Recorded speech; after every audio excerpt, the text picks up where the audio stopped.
ಶಾಂತಿ. ಮುರಳಿಯ ದಿನಾಂಕ 7/2/2024. ಪ್ರಾತಃ ಮುರಳಿ ಬಾಪ್ದಾದ ಮಧುಬನ. ತಂದೆ ತಿಳಿಸುತ್ತಾರೆ, ಮಧುರ ಮಕ್ಕಳೇ, ಆತ್ಮ ಅಭಿಮಾನ ವಿಶ್ವಕ್ಕೆ ಮಾಲೀಕರನ್ನಾಗಿ ಮಾಡುತ್ತದೆ, ದೇಹಾಭಿಮಾನ ಕಂಗಾಲರನ್ನಾಗಿ ಮಾಡುತ್ತದೆ. ಆದ್ದರಿಂದ ಆತ್ಮ ಅಭಿಮಾನಿಗಳಾಗಿರಿ. ಪ್ರಶ್ನೆ: ಯಾವ ಅಭ್ಯಾಸ ಅಶರೀರಿ ಆಗುವುದರಲ್ಲಿ ಬಹಳ ಸಹಯೋಗ ಕೊಡುತ್ತೆ? ಉತ್ತರ: ತಮ್ಮನ್ನು ತಾವು ಸದಾ ಪಾತ್ರಧಾರಿ ಎಂದು ತಿಳಿಯಿರಿ.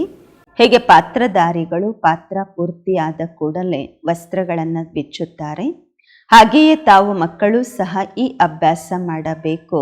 ಕರ್ಮ ಪೂರ್ತಿಯಾದ ಕೂಡಲೇ ಹಳೆಯ ಬಟ್ಟೆಯನ್ನು ಬಿಟ್ಟು ಅಶರೀರಿ ಆಗಿರಿ. ಆತ್ಮ ಸಹೋದರರಾಗಿದ್ದೇವೆ, ಈ ಅಭ್ಯಾಸ ಮಾಡುತ್ತಾ ಇರಿ. ಇದೇ ಪಾವನರಾಗುವ ಸಹಜ ಸಾಧನವಾಗಿದೆ.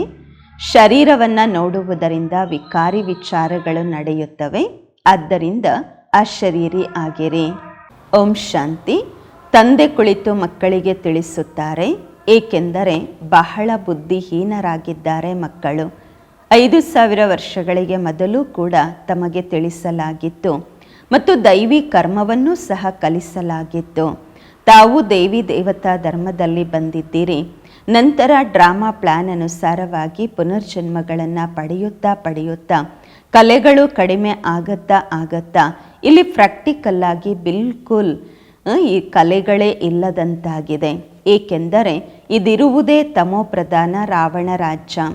ಈ ರಾವಣ ರಾಜ್ಯವು ಕೂಡ ಮೊದಲು ಸತೋ ಪ್ರಧಾನವಾಗಿತ್ತು, ನಂತರ ಸತೋ ರಜೋ ತಮೋ ಆಗಿದೆ.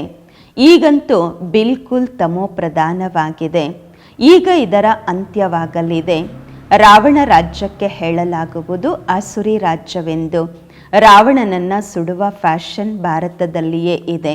ರಾಮರಾಜ್ಯ ಮತ್ತು ರಾವಣ ರಾಜ್ಯವು ಕೂಡ ಭಾರತವಾಸಿಗಳೇ ಹೇಳುತ್ತಾರೆ. ರಾಮರಾಜ್ಯವಿದ್ದಾಗ ಸತ್ಯಯುಗವಿರುವುದು.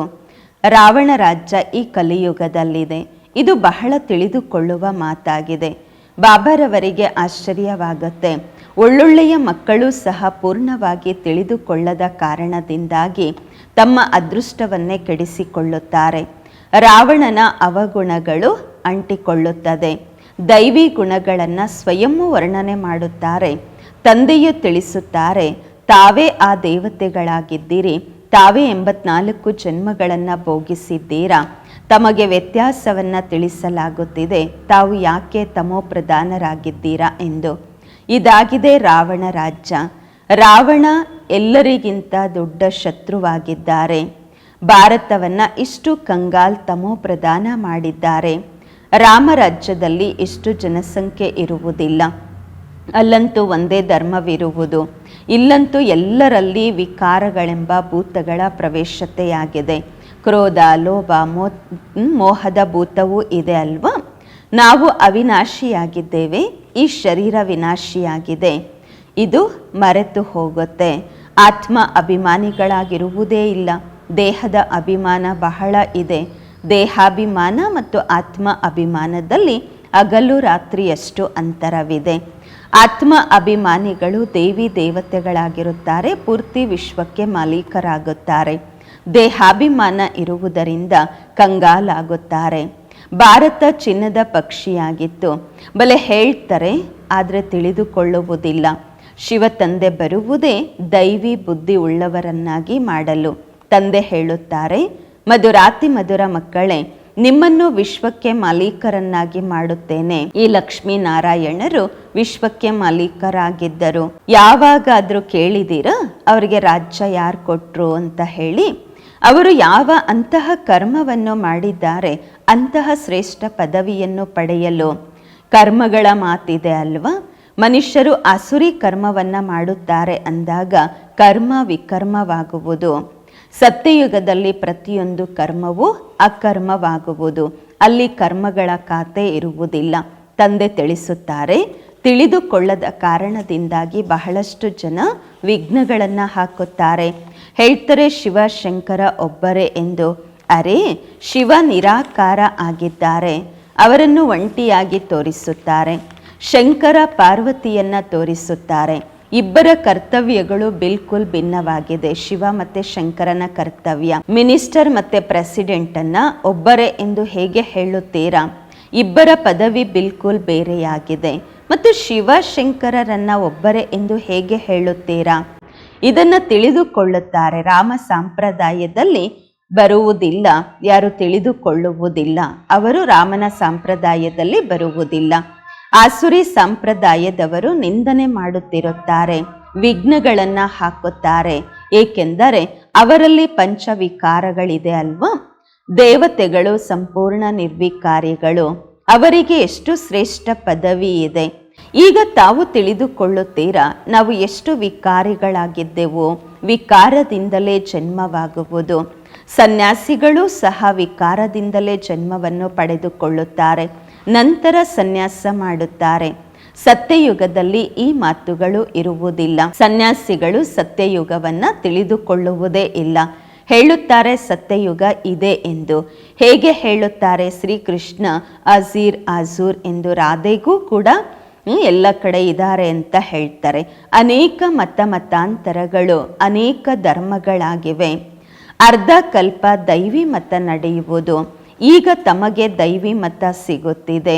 ತಾವೇ ಬ್ರಹ್ಮಮುಖ ವಂಶಾವಳಿಯರು, ನಂತರ ವಿಷ್ಣು ವಂಶಿ, ನಂತರ ಚಂದ್ರವಂಶೀಯರಾಗುತ್ತೀರಾ. ಮನೆತನ 2, ಬ್ರಾಹ್ಮಣ ಕುಲ 1. ಇದಕ್ಕೆ ಮನೆತನ ಎಂದು ಹೇಳಲಾಗುವುದಿಲ್ಲ. ಬ್ರಾಹ್ಮಣ ಕುಲಕ್ಕೆ ಇದರ ರಾಜ್ಯ ಇರುವುದಿಲ್ಲ. ಇದನ್ನು ಸಹ ತಾವೇ ತಿಳಿದುಕೊಂಡಿದ್ದೀರಾ. ತಮ್ಮಲ್ಲಿಯೂ ಕೂಡ ಕೆಲವರಷ್ಟೇ ತಿಳಿದುಕೊಂಡಿದ್ದಾರೆ. ಕೆಲವರಂತೂ ಸುಧಾರಣೆಯೇ ಆಗುವುದಿಲ್ಲ. ಒಂದಲ್ಲ ಒಂದು ಭೂತವಿದೆ. ಲೋಭದ ಭೂತ, ಕ್ರೋಧದ ಭೂತ ಇದೆ ಅಲ್ವಾ? ಸತ್ಯಯುಗದಲ್ಲಂತೂ ಯಾವುದೇ ಭೂತ ಇರುವುದಿಲ್ಲ. ಸತ್ಯಯುಗದಲ್ಲಿರುವುದೇ ದೇವತೆಗಳು. ಬಹಳಷ್ಟು ಸುಖಿಗಳಾಗಿರುತ್ತಾರೆ. ಭೂತಗಳೇ ದುಃಖವನ್ನ ಕೊಡುತ್ತೆ. ಕಾಮದ ಭೂತವಂತೂ ಆದಿ ಮಧ್ಯ ಅಂತ್ಯದಲ್ಲಿ ದುಃಖವನ್ನ ಕೊಡುತ್ತದೆ. ಇದರಲ್ಲಿ ಬಹಳ ಪರಿಶ್ರಮ ಪಡಬೇಕು. ಚಿಕ್ಕಮ್ಮನ ಮನೆಗೆ ಹೋಗುವಷ್ಟು ಸಹಜ ಇಲ್ಲ. ತಂದೆ ಹೇಳುತ್ತಾರೆ, ಸಹೋದರ ಸಹೋದರಿ ಎಂದು ತಿಳಿದುಕೊಂಡಾಗ ವಿಕಾರಿ ದೃಷ್ಟಿ ಇರುವುದಿಲ್ಲ. ಪ್ರತಿ ಮಾತಲ್ಲಿ ಸಾಹಸ ಬೇಕಾಗಿದೆ. ಕೆಲವರು ಹೇಳುತ್ತಾರೆ, ವಿವಾಹವೇ ಮಾಡಿಕೊಳ್ಳಲಿಲ್ಲವೆಂದರೆ ಮನೆಯಿಂದ ಹೊರಗೆ ಹೊರಟು ಹೋಗಿ ಎಂದು. ಸಾಹಸ ಬೇಕು ಅಲ್ವಾ? ಪರೀಕ್ಷೆಯೂ ಮಾಡಲಾಗುವುದು. ತಾವು ಮಕ್ಕಳು ಬಹಳ ಪದಮ ಭಾಗ್ಯಶಾಲಿಗಳಾಗುತ್ತಿದ್ದೀರಾ. ಈ ಎಲ್ಲವೂ ಸಮಾಪ್ತಿಯಾಗುವುದು. ಎಲ್ಲವೂ ಮಣ್ಣು ಪಾಲಾಗುವುದು. ಕೆಲವರಂತೂ ಒಳ್ಳೆಯ ಸಾಹಸವಿಟ್ಟು ನಡೆಯುತ್ತಾರೆ ಈ ಮಾರ್ಗದಲ್ಲಿ. ಕೆಲವರಂತೂ ಸಾಹಸ ಇಟ್ಟು ನಂತರ ಫೇಲ್ ಆಗುತ್ತಾರೆ. ತಂದೆ ಪ್ರತಿ ಮಾತಲ್ಲಿ ತಿಳಿಸುತ್ತಿರುತ್ತಾರೆ, ಆದರೆ ಮಾಡದೇ ಇದ್ದಾಗ ತಿಳಿದುಕೊಳ್ಳಲಾಗುವುದು ಪೂರ್ಣ ಯೋಗ ಇಲ್ಲವೆಂದು. ಭಾರತದ ಪ್ರಾಚೀನ ರಾಜಯೋಗ ಬಹಳ ಪ್ರಸಿದ್ಧವಾಗಿದೆ. ಈ ಯೋಗದಿಂದಲೇ ತಾವು ವಿಶ್ವದ ಮಾಲೀಕರಾಗುತ್ತೀರಾ. ವಿದ್ಯಾಭ್ಯಾಸವಾಗಿದೆ ಸಂಪಾದನೆಗೆ ಮೂಲ ಆಧಾರ. ವಿದ್ಯಾಭ್ಯಾಸದಿಂದಲೇ ನಂಬರ್ ವಾರಾಗಿ ತಾವು ಪದವಿಯನ್ನು ಪಡೆದುಕೊಳ್ಳುತ್ತೀರಾ. ಸಹೋದರ ಸಹೋದರಿಯ ಸಂಬಂಧದಲ್ಲಿಯೂ ಕೂಡ ಬುದ್ಧಿ ಚಂಚಲವಾಗುತ್ತದೆ. ಆದ್ದರಿಂದ ತಂದೆ ಇದಕ್ಕಿಂತಲೂ ಉನ್ನತವಾಗಿ ಕರೆದುಕೊಂಡು ಹೋಗುತ್ತಾರೆ. ಮಕ್ಕಳೇ, ತಮ್ಮನ್ನು ತಾವು ಆತ್ಮ ಎಂದು ತಿಳಿದುಕೊಳ್ಳಿ. ಅನ್ಯರನ್ನೂ ಕೂಡ ಆತ್ಮ ಸಹೋದರರೆಂದು ತಿಳಿದುಕೊಳ್ಳಿ. ನಾವೆಲ್ಲರೂ ಸಹೋದರರಾಗಿದ್ದೇವೆ ಅಂದಾಗ ಬೇರೆ ದೃಷ್ಟಿ ಬರುವುದಿಲ್ಲ. ಶರೀರವನ್ನು ನೋಡುವುದರಿಂದ ವಿಕಾರಿ ವಿಚಾರಗಳು ಬರುತ್ತವೆ. ತಂದೆ ಹೇಳುತ್ತಾರೆ, ಮಕ್ಕಳೇ, ಅಶರೀರಿ ಭವ, ದೇಹಿ ಅಭಿಮಾನಿ ಭವ. ತಮ್ಮನ್ನು ತಾವು ಆತ್ಮ ಎಂದು ತಿಳಿದುಕೊಳ್ಳಿ. ಆತ್ಮ ಅವಿನಾಶಿಯಾಗಿದೆ. ಶರೀರದಿಂದ ಪಾತ್ರವನ್ನು ಅಭಿನಯಿಸುತ್ತದೆ. ನಂತರ ಶರೀರದಿಂದ ಭಿನ್ನವಾಗಬೇಕಾಗುವುದು. ಆ ಪಾತ್ರಧಾರಿಗಳು ಪಾತ್ರ ಪೂರ್ಣ ಮಾಡಿ ವಸ್ತ್ರಗಳನ್ನು ಬದಲಾಯಿಸಿಕೊಳ್ಳುತ್ತಾರೆ.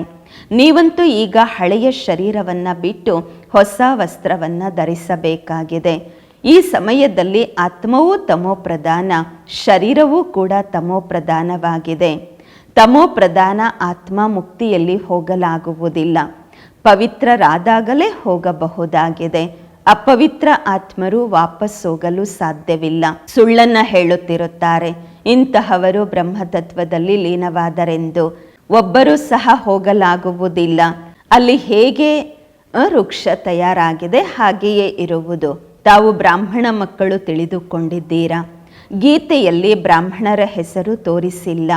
ಇದಂತೂ ತಿಳಿಸುತ್ತಾರೆ, ಪ್ರಜಾಪಿತ ಬ್ರಹ್ಮರವರ ತನುವಿನಲ್ಲಿ ತಂದೆ ಪ್ರವೇಶ ಮಾಡುತ್ತಾರೆ ಅಂದಾಗ ದತ್ತು ಮಾಡಿಕೊಳ್ಳುತ್ತಾರೆ. ಆ ಬ್ರಾಹ್ಮಣರಂತೂ ವಿಕಾರಿಗಳಾಗಿದ್ದಾರೆ. ತಾವಾಗಿದ್ದೀರಾ ನಿರ್ವಿಕಾರಿಗಳು.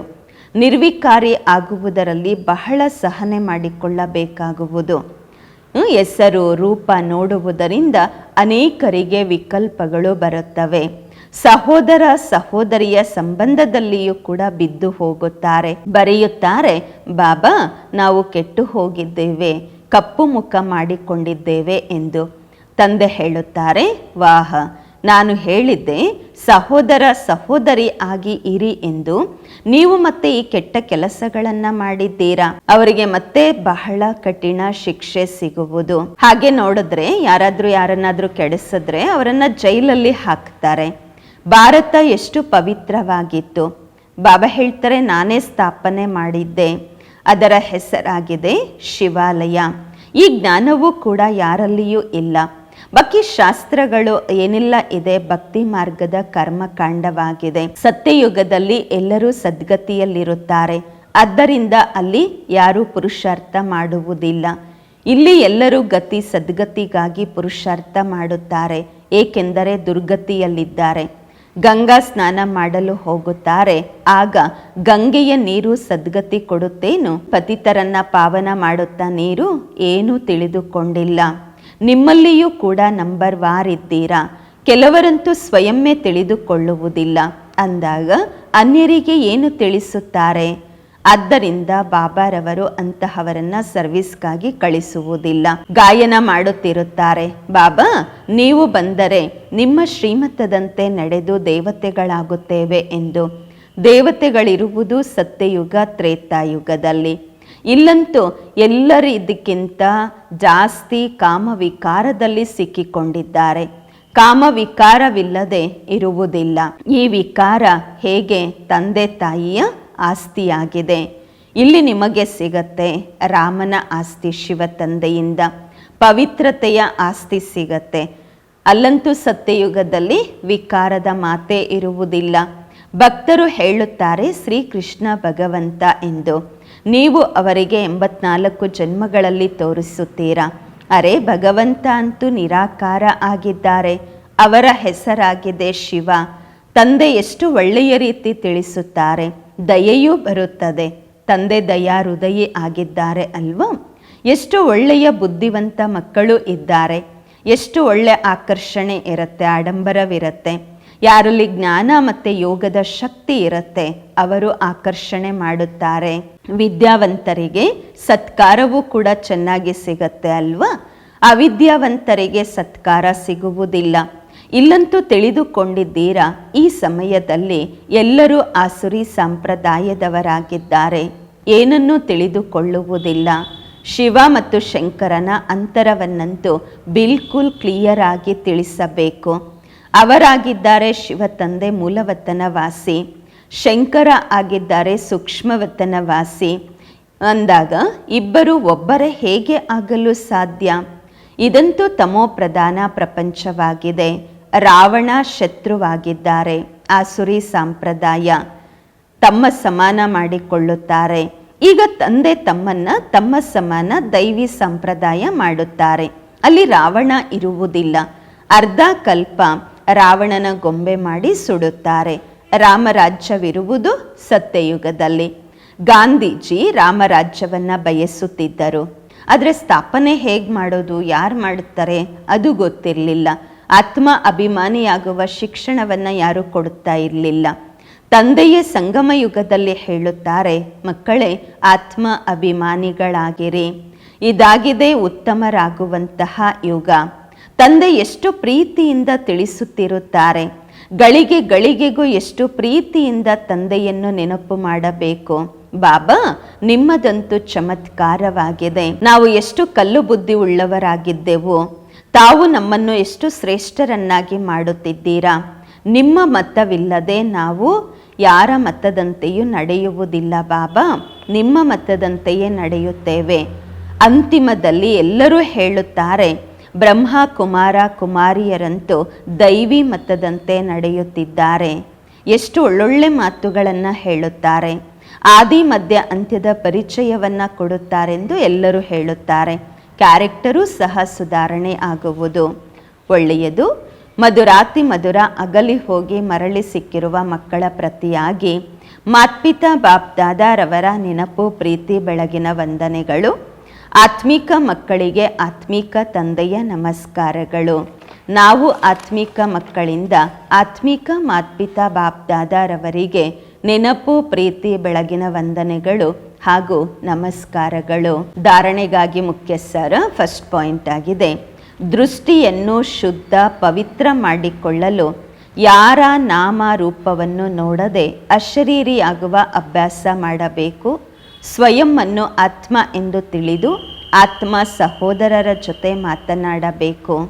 ಎರಡನೇ ಪಾಯಿಂಟು, ಸರ್ವರ ಸತ್ಕಾರ ಪ್ರಾಪ್ತಿ ಮಾಡಿಕೊಳ್ಳಲು ಜ್ಞಾನ ಯೋಗದ ಶಕ್ತಿಯನ್ನು ಧಾರಣೆ ಮಾಡಿಕೊಳ್ಳಬೇಕು.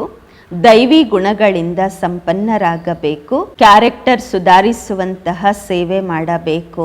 ವರದಾನ: ಕಾಯಿಲೆಗಳ ಕಾನ್ಷಿಯಸ್ಗೆ ಬದಲಾಗಿ ಖುಷಿಯಿಂದ ಲೆಕ್ಕಾಚಾರ ಚುಕ್ತ ಮಾಡಿಕೊಳ್ಳುವಂತಹ ಆತ್ಮ ಅಭಿಮಾನಿಗಳಾಗಿರಿ. ವರದಾನದ ವಿಶ್ಲೇಷಣೆ: ಶರೀರವಂತೂ ಎಲ್ಲರದು ಹಳೆಯದಿದ್ದೇ ಇದೆ. ಪ್ರತಿಯೊಬ್ಬರಿಗೂ ಒಂದಲ್ಲ ಒಂದು ಚಿಕ್ಕ ದೊಡ್ಡ ಕಾಯಿಲೆ ಇದ್ದೇ ಇದೆ.